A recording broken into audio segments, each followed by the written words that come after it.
I love a good thrifting video as much as the next person, but what really frustrates me is when they go to the store, they find a super unique item, you love how it turned out, but there's no way in heck you're gonna find that at your own store. We're not doing that today. We were headed to the thrift store, secondhand store, or some of the stuff you could even probably shop your house for, and I'm gonna show you how you can make them over, modernize them on the cheap, so you can decorate your home on a budget. You're watching Whiskey and Wit. My name is Whitney, and a huge thank you to Monarch for sponsoring today's video. Our first mission today is to look for items in the right shape and size, not necessarily the same items, which makes this great because you can look at your thrift store and find something that fits in a category versus fitting within exactly what I got. We're going to look for stuff that looks like lamp bases, but we're not checking out the lamp section, and you don't need any sort of electrical ability for this. You're going to look for things like candlesticks, vases, sometimes even in the wicker and floral section, baskets. Find stuff that would be the base of a stick lamp. Now that you've got your base, you are going to find yourself a lampshade, and secondhand lampshades, you can usually find a ton of different options, and I'm going to show you how to make it over even if the color is not what you want. Definitely go for stuff that has the shape that you want, and you can test it out in the store by putting the lampshade over your base item, and that really helps visualize it in the store. Then we're going to get everything home and we are going to clean it up first. So I love this Lysol aerosol spray. We use this on so many different things because it kills a ton of germs. You could also use Lysol wipes, Clorox wipes, whatever disinfecting wipe you have. And you could also do a warm bath if it's stuff that can be submerged in hot soapy water. So depending on what you chose for your base, there's a few different ways you can construct this. This one is the perfect height for my puck light as is. So all I'm going to do is add this little circle that came with these puck lights from Amazon. They come in a pack of 2 and it will magnetize right on there. You press it to turn it on, press it to turn it off. And I'm going to add a couple dabs of hot glue onto my lampshade and I'm going to place it in the center of my candlestick. That's it. The glue will hold it, but then that way you can pop it off later if you want to and just peel off the glue. And this one's ready to go. These other ones required one more step to get this look, but trust me, it's so easy. So if you have a candlestick like the one in the middle where you need to raise your lampshade up a little bit higher, you can grab little votive glass holders. This one was 99 cents. You can grab little candle holders like this. I've also made one with a small little champagne looking glass that was 79 cents. So whatever works, just put that on top of your candle holder and glue your lampshade to that. Same thing, magnet, put your puck on there, turn it on, you're good to go. Now, what about this wicker vase? This one's really easy too. All I did was cut a circle of cardboard, glue that to the top, and then glue my lampshade on there so it had something flat to hold on to.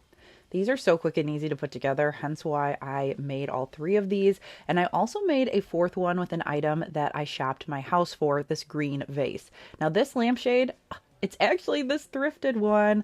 Let me show you how easy it is to make it over. I was inspired by this Studio McGee gingham lampshade, and I thought this is a perfect time to try a DIY pleated one because I've seen a lot of people online make it. I grabbed some of this fabric from my stash. I believe it originally came from Hobby Lobby, so it's really inexpensive, and I'm going to cut 1.5 inch strips. I doubled it up so then that way it was quicker to cut, and you can cut it by hand with scissors, or you could do this rotary cutter. Once you've got your 1.5 inch strips, we are going to hem the raw edges so then that way it looks nice and finished. So I am going to iron it down and then I'm going to fold the top to the center and the bottom to the center and press it down. This doesn't have to be perfect, but if you need to know where the center is, fold it in half once, press the center line, and then fold your outside pieces into the center. Then we're going to use the lampshade to measure pieces to go from the top to the bottom. It doesn't have to be fully covered because we're going to add some trim at the end, but just cut it, give yourself a little bit of overhang and trim it. And now for the semi-tedious part, but it is so worth it. Take a little bit of hot glue at the top of your lampshade and then a little bit of hot glue at the bottom and cover your seam wherever you're starting. And it doesn't matter if you've got a little overhang, there's no worries there. Then you are going to start on the right side of the strip, put a dot at the top and the bottom of that fabric and add another piece. Now I decided to do mine kind of at a diagonal, but you could go straight up and down. You could also do this on a drum lampshade like I showed on the other lamps, and we're going to glue all the way around. This took me probably about 25 minutes, so a little tedious like I said, but nothing crazy. And then we're going to take our scissors and trim the top and the bottom of our lampshade. Then I've got 2 additional strips of that 1.5 inch strip that we cut. We are going to hem them the same way, and then we're going to start in the back and go all the way around with just a little bit of glue, making sure to cover those raw ends. Repeat the same step around the bottom, trim any excess strings, and this is ready to go. Then to make this version of the lamp, we're going to grab this green vase. I think it originally came from Hobby Lobby, but it was just sitting in my decor downstairs. I added a little scrap piece of 2x4, so like I said, whatever you have to rise up that lampshade. I stuck that down with hot glue so you could easily pop it off later. And then I am going to glue my lampshade down, add my little magnetic piece, add my light, and we are good to go. To me, this looks like something you would pay a ton for at a boutique, and I also love that the inside's open, so if I wanted to, I could easily add some fairy lights, I could add some leaves for fall, I could really make this kind of a vase lamp, do double duty for seasonal decor. All right, Craft Buddy, our next mission is to open our mind and see the potential. So many of you guys say you wish, whether it be thrifting, Dollar Tree, wherever we're at, that you could open your mind and see the potential. So here are some ideas for your next thrift trip. I always love looking at the baskets. Not only do I love hyacinth ones like this if they're in good condition because they're so much cheaper for gift baskets, especially coming on showers, Mother's Day season coming up. I love to throw some faux florals in it to make it look like it just came from the farmer's market. And you can also put this in your bathroom with your extra toilet paper so it's decorative but also functional. I also love to find fun sized baskets or fun shapes like this one. It looks more like a purse. I added some faux field tulips and have it be a vase alternative. You can put the flowers in there. You could add some ribbon if you wanted to, even some little Easter decor if you want to keep it seasonal. And you could switch this out all year long. I also love baskets as a bowl alternative. So I love the texture here. I'm using it on my vintage hutch in my dining room to corral some of these other thrifted pieces. And we'll talk more about the hutch and what I've sourced a little bit later in the video because I want to share with you guys.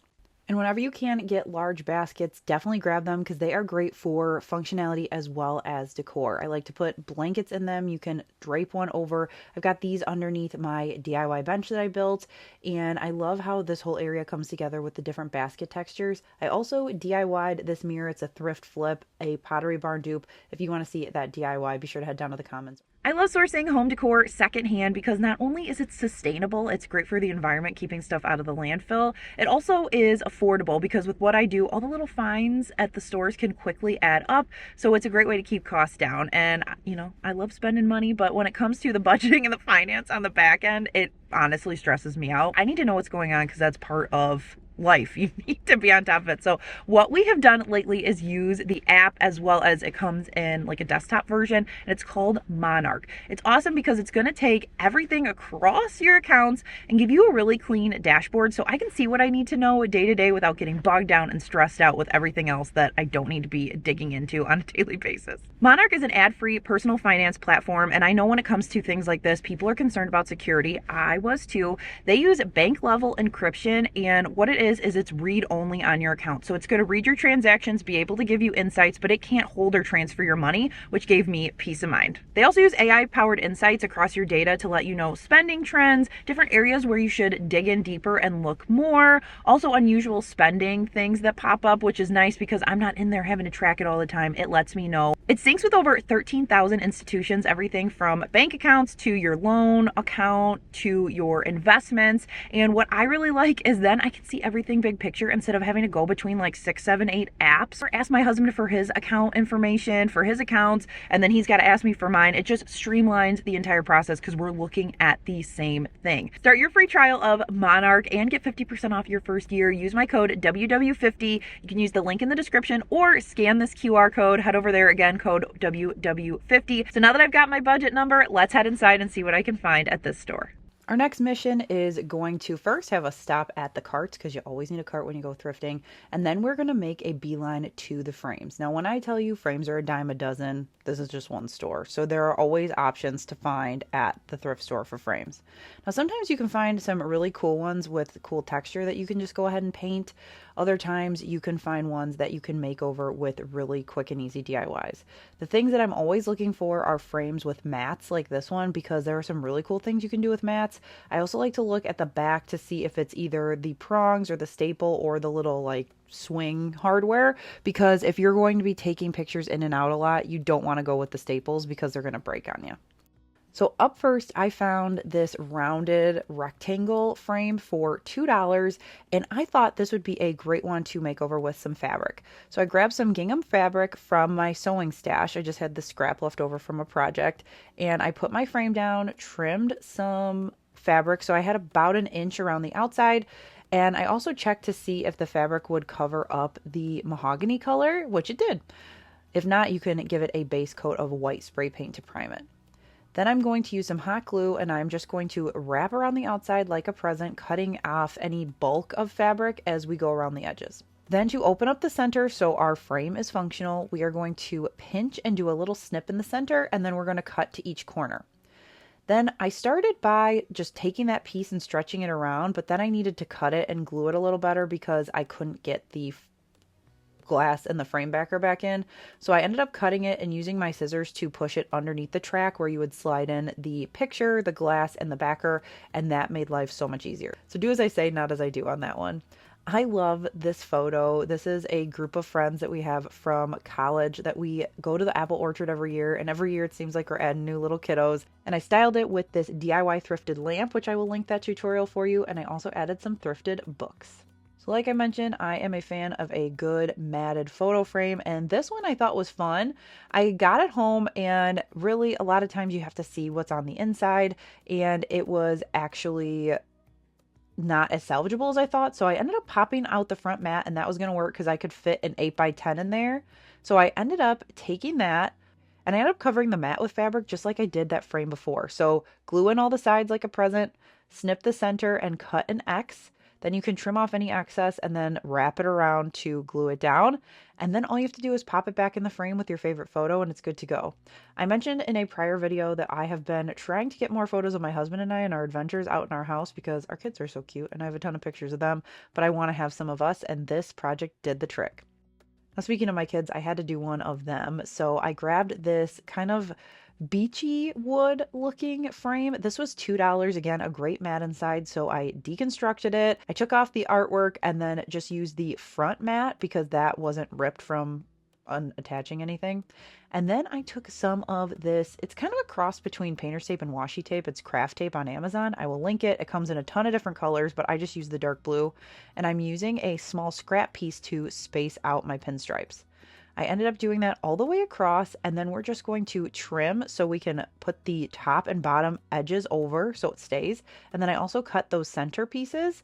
Then all you need to do is add your image. I used some more of that tape, just some of the scrap to stick down this image of my boys, pop it back in the frame, and you have a really quick and easy updated matted frame that did not take much work at all. Like, you didn't even need to paint anything. You could even update the outside frame if you find something with a matte, but I love the blue pinstripes with the boys. I think I want to make like a gallery wall with maybe blues, greens, a couple other colors with photos of them. I think that would be fun and add such color to our home. Here's another option for a matte update. We are going to deconstruct our frame and we are going to tape it just like we did the last one, but we're actually going to use this more as painter's tape.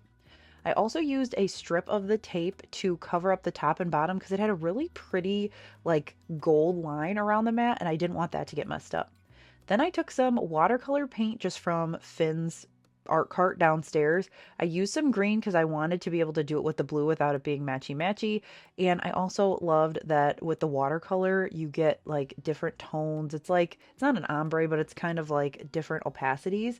Then you can carefully peel off the tape and voila. I like this art tape because it is not ripping up the mats. So just keep that in mind if you're going to use it as painter's tape. Then I took this adorable photo that I just took literally last week of the boys reading a book together. I spray painted the outside of the frame because the gold was like really beat up. And I think now that I've got two striped frames, this one with the watercolors, definitely a favorite. Gonna do some more of those. Now, what about my folks that are like, I don't need another picture frame? This one's for you. You can use them for other uses. I found these two frames for 99 cents each, and then I had these little half circle wood things in my closet from past projects in my craft closet. And so I used some super glue gel from Dollar Tree to glue them around all the way around the outside, and then I spray painted them. The reason I did super glue gel instead of hot glue is because I didn't want any wispies with the spray paint. I did one this fun blue color, one purple, and then when I came back into my craft room with them dried, I took a magnetic sheet, I peeled off the back and stuck stuck that to the backer of the purple frame. Then I wrapped that in this really beautiful fabric that I just got from Joy in the Seam. If you sew or love fabric, you definitely have to check out Maggie's shop. I'll have a discount code for you down below. You can save 15% on your first order if you use my link, which is super fun. And we are going to wrap with this nice Nice fabric. It is like French theme, but like this doesn't scream French, but I love this line and I'm going to sew with it, but I use a little bit for these frames. Once it's covered, pop it back in the frame, and your magnetic sheet is the perfect way to organize fun magnets, or I'm using mine for my needlepoint needle minders. Then you can do the same thing, but instead of covering it with a magnetic strip, I did some coasters. I just had some cork coasters left over, so I just piecemealed them together, and then I added the fabric. This is another part of that nice Nice line. I love it. And then I can display my really fun crafty pins from pinners without them falling off my other corkboard or getting hidden. These are so fun for a craft space. You could also do the wood pieces on the outside and put a picture in there as well, but I like that it is functional. It can display pieces that mean a lot to you, or it could be a fun way to store things like needle minders like I'm doing here. So as promised earlier in the video, here is more details about what I've been thrifting for this hutch. I originally was going to put my DIY vintage items up above my cabinets, and then I thought, no, this would be great for my grandma's hutch. I do this for Christmas every year. I just took my winter stuff down, and I was like, this is going to be perfect. So one of my most recent finds I was so excited about is this little stoneware dish. It was the perfect coloring, perfect size, and I filled it with these actually Easter eggs, but they came in these neutral colors, so they look like farm fresh eggs, and I paired that with my DIY flour and milk containers, so it's kind of like a baking vibe. I also added some of those eggs on the other side with a couple more DIY items, and then that white candlestick in the back holding up the scoop is thrifted as well. On the main surface of the hutch, I've got this basket with some stuff inside of it. So the basket, as I mentioned earlier, is thrifted. I love this thing. I use it for so many different things. I also found this really fun small blue plate for $1.69. And then I also grabbed this rolling pin because I liked that it was smaller. I only have full-size rolling pins, and I thought this size was perfect to fit inside this container.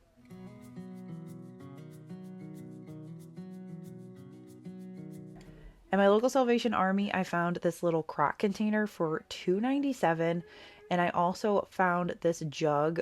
It has a barcode on it, so it's not super like vintage, but I liked the look. So sometimes it's a great find because you like the look. Sometimes it's a great find because it's vintage and a cheap price. So, you know, whatever is a win for you. This campfire s'mores, as well as the Hershey vintage sign I made, and same with these containers. So recently grabbed this little brown bottle with the label to the left there at the thrift store. And then this next one I was so excited about to go with my DIY cans from the mystery box. I found a vintage thermos. I also love the colors. I want a Christmas one too, but these colors work really well with my hutch. It was a little dented, but it was only $3 and I wanted one, so I was so excited about this. And then this final corner is a work in progress with my 2 thrifted finds, and then the flower container in the center is from my husband's grandma and grandpa's house. I'm really happy with how this turned out so far. I will definitely keep you guys apprised, but I was so excited with all the things that I found that I thought this would be a great way to wrap up my thrifting video. I hope you enjoyed this video and all of the thrifting tips, tricks, and techniques that I shared. Be sure to let me know your favorite down in the comments. Also, a huge thank you to Monarch for sponsoring today's video. Remember, you can start your free Monarch trial as well as get 50% off your first year using code WW50 via the link in the description, or you can scan this QR code. Be sure to hit subscribe if you're new so you don't miss any future Whiskey and Whit videos, and I'll catch you in the next one. Bye!